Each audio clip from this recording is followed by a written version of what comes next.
Bom dia pessoal. Hoje, dia 1º de novembro de 2024, estamos aqui numa sexta-feira, véspera de feriado, após o jogo da semifinal do Racing contra o Corinthians, mas quando chegar na hora do Corinthians eu falo isso. Como foi colocado na última vez que eu fiz as apostas, eu agora estou trabalhando com três métodos: a análise geral, o resumo recente e por último a análise de tabela. Certo? Como a gente já vem colocando aí, nós temos o resumo geral como melhor até o momento, se eu não me engano, 7 acertos, 3 erros, enquanto a análise geral vem 6-4 e a análise de tabela 5-5, tá certo? As mudanças são poucas agora nessa última tabela, mas a gente vai começar, esse vídeo tem que ser postado hoje, porque hoje a gente já tem jogo. Todos os 3 vídeos eu vou tentar colocar ele hoje. Então, começando com a análise geral, a gente vem com Fluminense e Grêmio. Esse jogo eu coloco um empate seco, os dois vêm com uma fase não muito proveitosa, certo? Os dois vêm com uma fase não muito proveitosa aí, vivendo altos e baixos, então eu coloco um empate nele seco. Bragantino e Cuiabá, os dois brigando lá embaixo para não cair, um com 17º, outro 19º, já com 27. Cuiabá, muita gente já fala que ele cai, eu boto um dupla casa. Por quê? Porque o Bragantino só conseguiu 3 pontos nos últimos 15, enquanto o Cuiabá conseguiu 4. É o único ponto que o Cuiabá tem a seu favor para não ser um casa seco. Então, dupla casa do Bragantino. Atlético Paranaense e Vitória, eu coloco um empate aí também. Por quê? Apesar do Atlético vir de bons resultados, querendo ou não, nos últimos 5 confrontos contra o Vitória ele ganhou todos os 5, nos últimos 15 pontos disputados em casa ele ganhou 10 pontos, e nos últimos 5 confrontos com o Vitória lá dentro da casa dele ele também ganhou 3 jogos, perdeu 1 e empatou 1. Mas o Vitória leva ao seu favor a pontuação na tabela. Mesmo assim eu coloco um empate seco nesse, tá bom?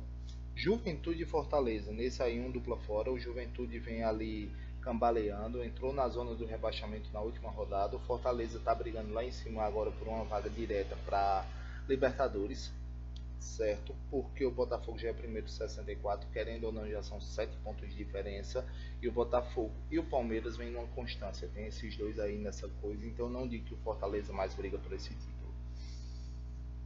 Depois temos um clássico paulista, o derby paulista, Corinthians e Palmeiras. O Corinthians saindo da sua última Copa, chegou na semi da Copa do Brasil, chegou na semi da Sul-Americana e tropeçou sempre, ao meu ver, em todos os dois jogos por erro do treinador, por ter escalado mal. Ontem faltou aquela confiança e aquela ofensividade que Ramon Dias colocou no jogo contra o Flamengo.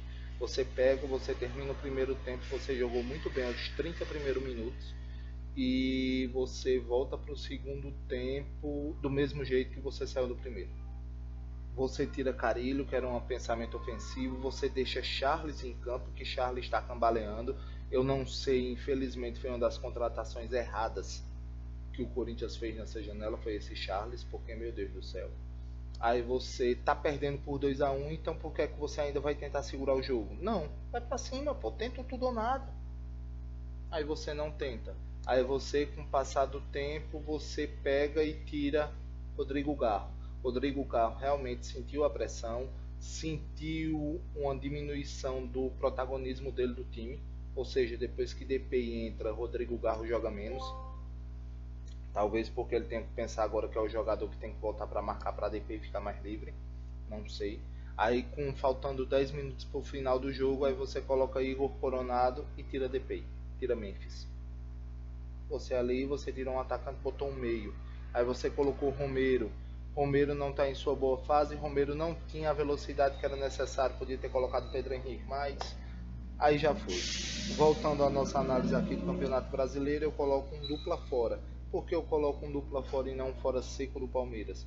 Porque o Corinthians tem o mesmo número de pontos que o Palmeiras. O Corinthians tem o mesmo número de pontos jogando em casa que o Palmeiras tem jogando fora. Ok?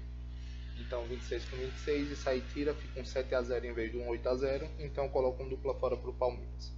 Bahia e São Paulo eu também coloco um dupla fora. É um dos jogos apertados como um empate. Botafogo e Vasco também colocam dupla casa.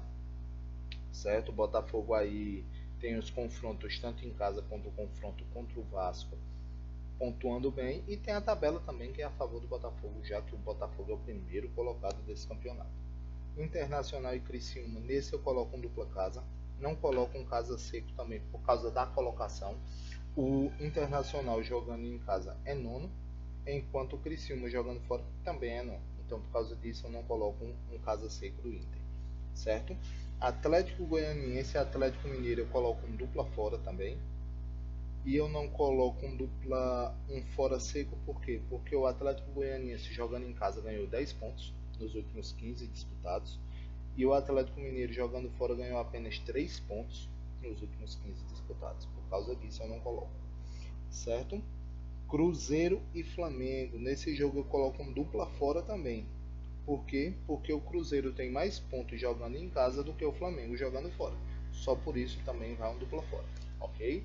Então, só repetindo os placares aí para o vídeo não ficar muito longo.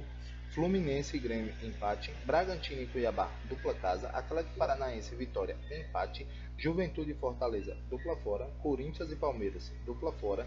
Bahia e São Paulo, dupla fora. Botafogo e Vasco, dupla casa. Internacional e Criciúma, dupla casa. Atlético Goianiense contra Atlético Mineiro, dupla fora. Cruzeiro e Flamengo, dupla fora. Lembrando, a rodada começa hoje. Tem jogo hoje, tem jogo sábado, domingo não temos jogos, tem jogo segunda, tem jogo terça e a rodada acaba na quarta, ok?